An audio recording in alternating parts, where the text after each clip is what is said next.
fire sign, Aries, Leo, and Sagittarius. Kumusta po kayong lahat? Okay, so fire sign, maraming salamat po sa walang sawang pagsubaybay sa ating pong daily horoscope. And kung ikaw ay bago pa lang sa ating channel, mag-subscribe na po kayo and i-click mo na rin yung ating notification bell para lagi kang updated sa ating mga bagong upload. And sa mga interesado po sa ating private reading, ayan, iiwan ko na lang po yung link ng aking Facebook sa atin pong description box below. Tignan muna natin guys, focus ng energy mo ngayong araw. Focus ng energy mo ngayong araw. Okay. Truth is my teacher. Okay, so ang sinasabi dito guys, maaaring meron kang pinaglalaban na tama. Okay, so sinasabi dyan guys, siguro kung ano man to, parang paninindigan mo to, fire sign.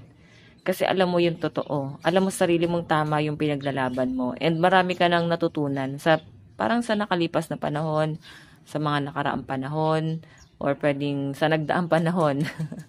So, fire sign sa pinapakita sa akin dito, pwedeng nung una kasi na manipula ka pa. Okay, hindi mo alam kung ano yung nangyayari, ano yung ganap.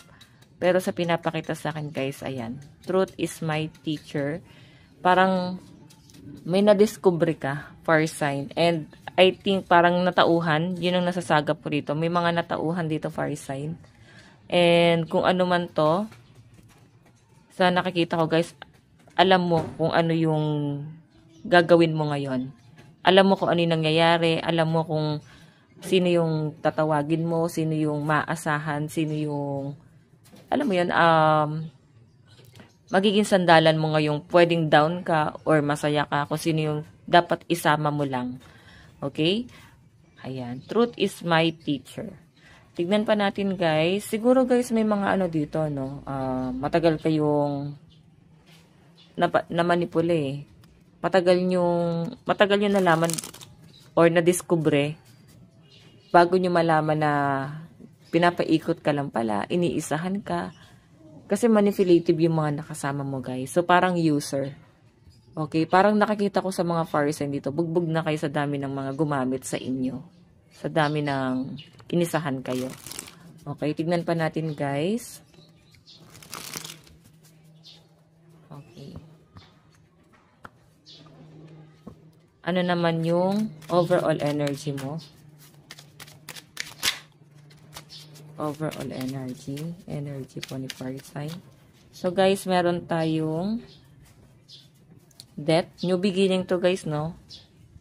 Okay. New beginning. And I think guys, may nangyayari dito na parang malaking pagbabago para sa inyo. Okay? Tignan pa natin.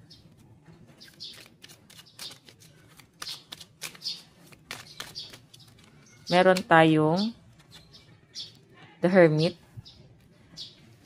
Parang may mga nag-overthink dito, fire sign, sa pinapakita sa akin.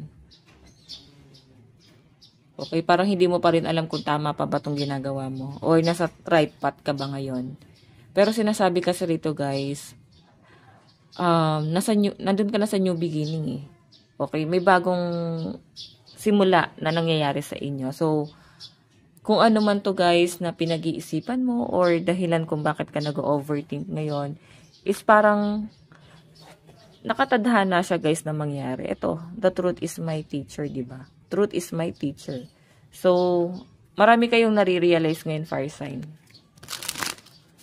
And sa malinaw na pinapakita sa akin, bukod sa marami kang nare-realize, siguro marami ka rin guys pinagdaanan. Okay?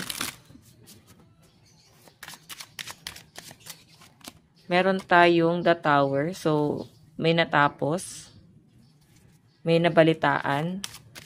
May nagpapatrigger sa mga fire sign ngayon. So, may nasisira dito guys. Strength. Lakasan mo daw yung loob mo. Kung ano man yung pinagdadaanan mo ngayon, sa tingin mo is parang may nasisira. Ayan. Actually, fire sign, ang dami yung pinagdadaanan ngayon. Nakikita ko nga sa inyo, medyo magulo yung isip nyo eh. Pero to ha, fire sign, sinasabi dyan na lakasan mo lang yung loob mo kasi nandito yung strength. So, dinikit pa sa tower. May ending, may natapos, may nabalitaan ka, may nadiscover ka, may gulo akong nakikita rito, fire sign. or maaaring paparating to. Pero sinasabi rito guys, palalakasin ka nito. Okay, mas lalo kang maninindigan, mas lalo mong ipaglalaban kasi alam mong nasa tama ka. Okay? Pero sinasabi sa akin dyan guys, maraming naka sa inyo, sumusuporta. Or marami rin guys naniniwala sa inyo. Okay? So, wag nyo na lang guys pansinin, intindihin yung galit ng ibang tao. Basta ikaw alam mo sarili mo kung ano yung ginagawa mo. Ayan, tignan pa natin guys.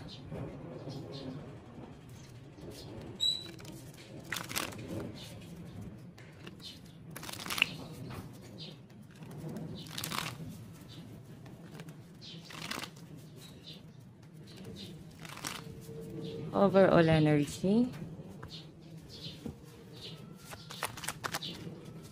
So guys, meron tayong 8 of Wands. Meron ka malalaman dito or parang meron kang marireceive, pwedeng communication, balita, pwedeng ikalugmok mo, pwede mong ikasiya. Pwede rin naman guys na magpabago sa inyo. Okay? Meron tayo guys, the Lovers. Pero naka-reverse siya eh.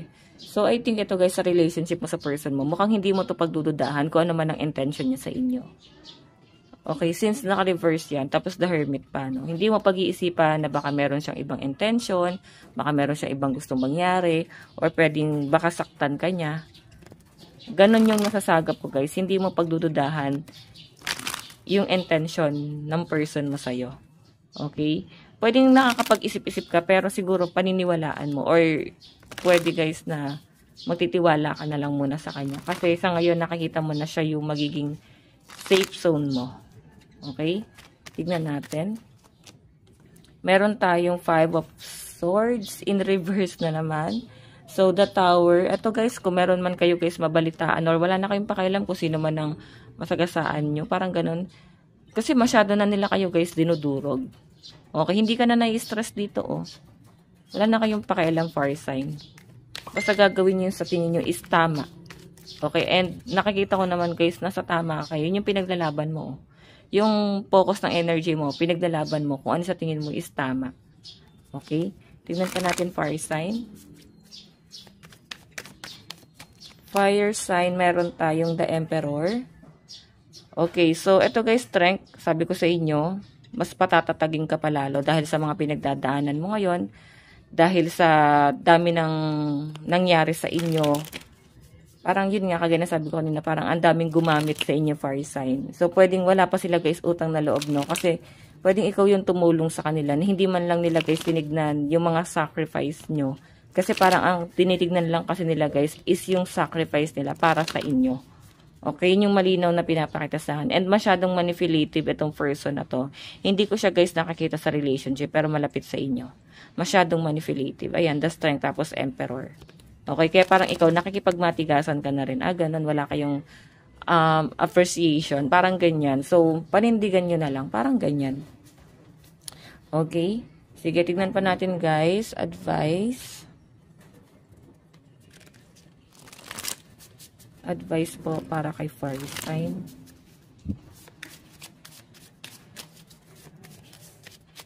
Meron tayong dance. So, I think guys, ano lang, go with the flow ka lang, relax ka lang, huwag ka na masyadong mag-overthink. Life is too short guys, no? Huwag nyo nang isipin kung sino man yung umalis. Or sino yung iniwan nyo. Or sino man yung umiwan sa inyo. Enjoy mo lang, as long as nagagawa mo yung gusto mo. Mahirap lang talaga sa side nyo kasi malaking sacrifice yung ginagawa mo ngayon. Lucky number nyo guys, ayan, 18 and 46. Baka kailangan nyo na rin guys mag-salt bath. I think ang daming negative na nangyayari. Okay? Ang daming humihila sa inyo pababa guys. Fire sign, ito lang po ang inyong reading. Bukas po ulit. God bless and love you all. Bye-bye.